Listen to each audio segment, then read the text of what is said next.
Donald Trump sends his followers in November, if those voters don't come home, so you're going to see through the Hillary campaign that for any kind of potential endorsement, they want to see some sort of outreach from Trump to see that Nikki Haley's voters' concerns are being addressed in some way. She's expected to say that she gave voters a serious, legitimate, non-Trump alternative in this primary.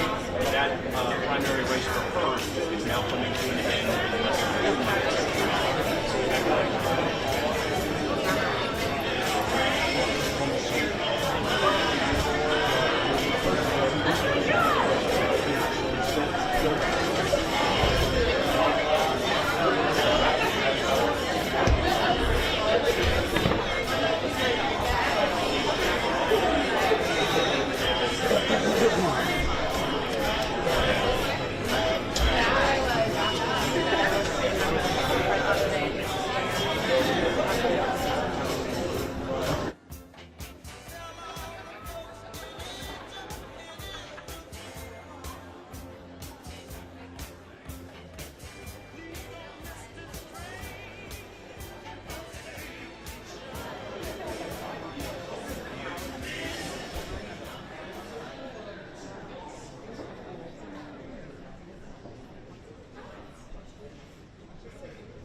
Just over a year ago, I launched my campaign for president.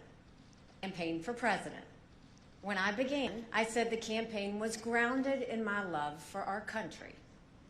Just last week, my mother, a first-generation immigrant, got to vote for her daughter for president.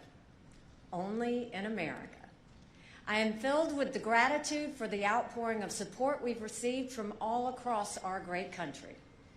But the time has now come to suspend my campaign.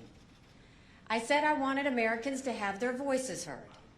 I have done that. I have no regrets. And although I will no longer be a candidate, I will not stop using my voice for the things I believe in. Our national debt will eventually crush our economy.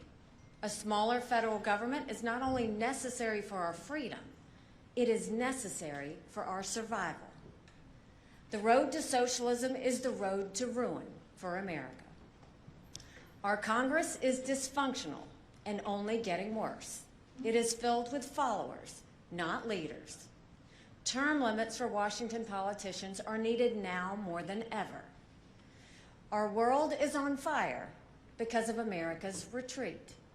Standing by our allies in Ukraine, Israel, and Taiwan is a moral imperative. But it's also more than that. If we retreat further, there will be more war, not less. As important, while we stand strong for the cause of freedom, we must bind together as Americans. We must turn away from the darkness of hatred and division. I will continue to promote all those values, as is the right of every American.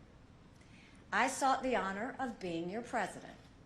But in our great country, being a private citizen is privilege enough in itself. And that's a privilege I very much look forward to enjoying. In all likelihood, Donald Trump will be the Republican nominee when our party convention meets in July. I congratulate him and wish him well. I wish anyone well who would be America's president. Our country is too precious to let our differences divide us. I have always been a conservative Republican and always supported the Republican nominee. But on this question, as she did on so many others, Margaret Thatcher provided some good advice when she said, quote, "Never just follow the crowd. Always make up your own mind." It is now up to Donald Trump to earn the votes of those in our party and beyond it who did not support him. And I hope he does that. At its best, politics is about bringing people into your cause, not turning them away. And our conservative cause badly needs more people. This is now his time for choosing. I end my campaign with the same words I began it, from the book of Joshua. I direct them to all Americans, but especially to so many of the women and girls out there who put their faith in our campaign. Be strong and courageous. Do not be afraid. Do not be discouraged, for God will be with you wherever you go. In this campaign, I have seen our country's greatness. From the bottom of my heart, thank you, America. God bless you.